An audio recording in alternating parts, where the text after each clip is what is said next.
these are 5 things that I personally would have done differently when I started my security company. And this is just my personal opinion. Please don't take it as fact. This is just what I've learned in my time here. So number 1, I wish I would have sold my business or done sales for my business before I got everything perfected. What I mean is, sometimes security owners, we spend a lot of time on what we look like, our logo, who we're gonna hire, just the aesthetics of owning a security company, instead of just hitting the ground and starting your security company. And people who are business owners who realize that faster can get their business going faster. So I would say with that, just start, bro. Talk to people, network, get closer to the people around you, know what the needs of your community are, and sell. Your business can't grow if you don't sell. Doesn't matter how cool your logo is, how many cars you have, that new Explorer you got, that shit don't matter. The only thing that matters is selling. All right, so that's number 1.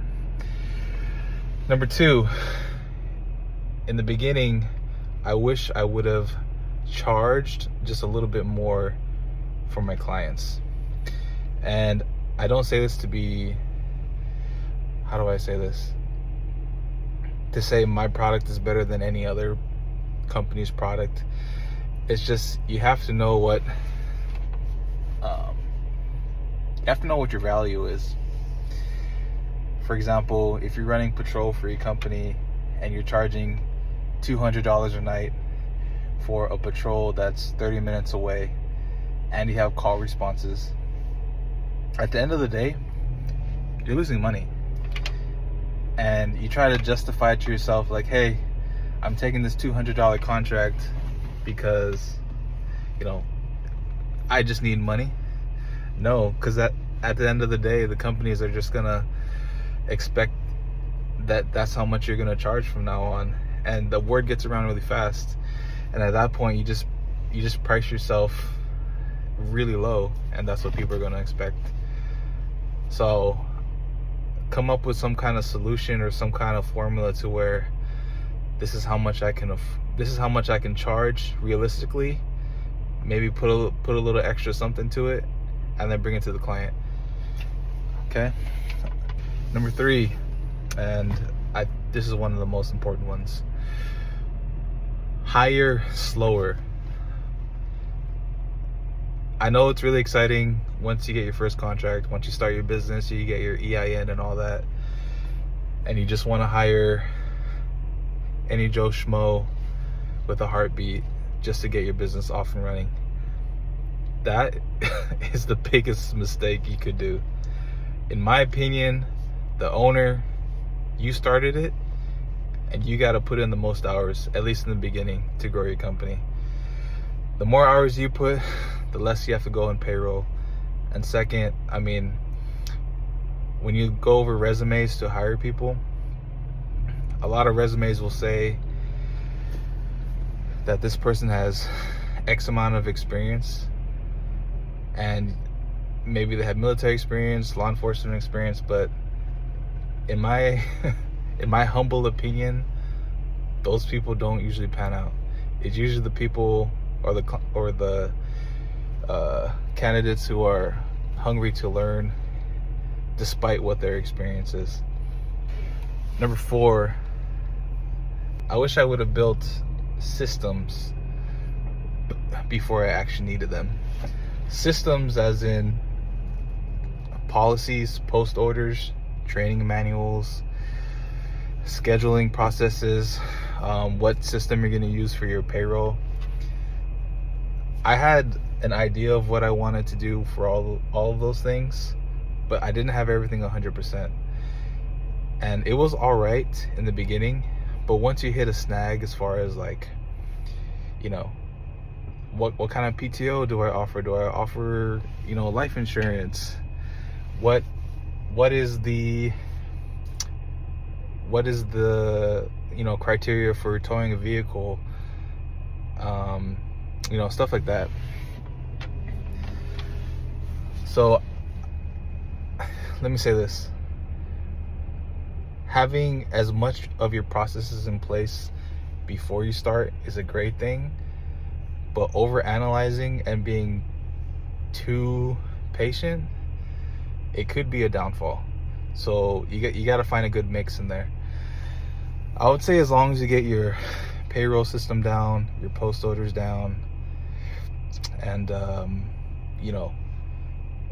your other policies such as arrest policies, trespassing policies, you're pretty much good. And then whatever you don't know, you can Google it, or you can ask other security company owners, and they'll be able to help you.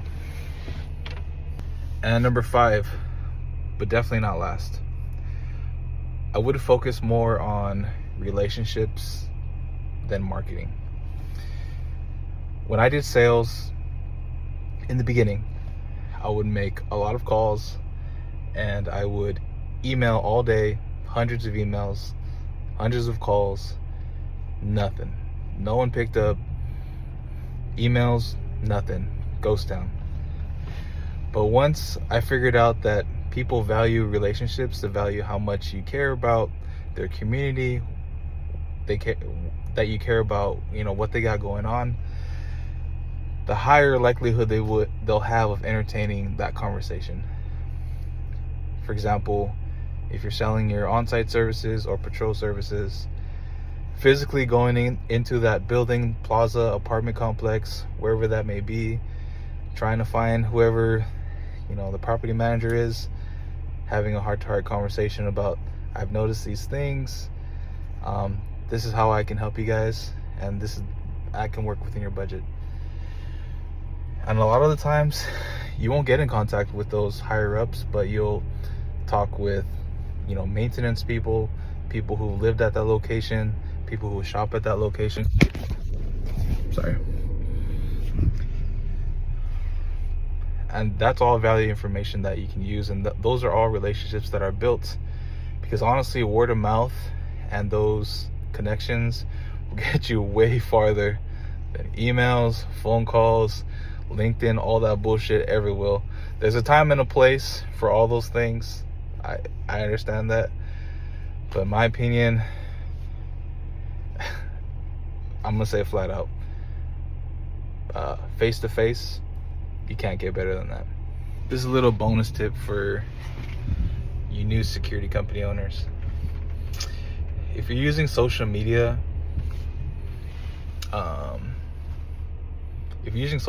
to advertise your platform, just know that social media is very vain. What I mean is, you're not really gonna get clients from social media. So it doesn't matter how cool your video is, your TikTok, whatever it may be, you're not gonna get any business from it. It's really just to get your name out there, share your experiences, share your achievements as a company, and that's it. A lot of companies put a lot of effort in their social media, which is really cool, because obviously I'm sharing this on the YouTube platform, but I'm not expecting any business from this. I'm just sharing this because I want to help you guys out. Okay, so just be careful what you post, and just have low expectations and over deliver. Okay, well, that's it. Thanks for listening to my 5 things that I wish I would have done differently. I hope this helps you in the long run. If you have any questions, please reach out to us. Mahalo. Have a good day. Bye.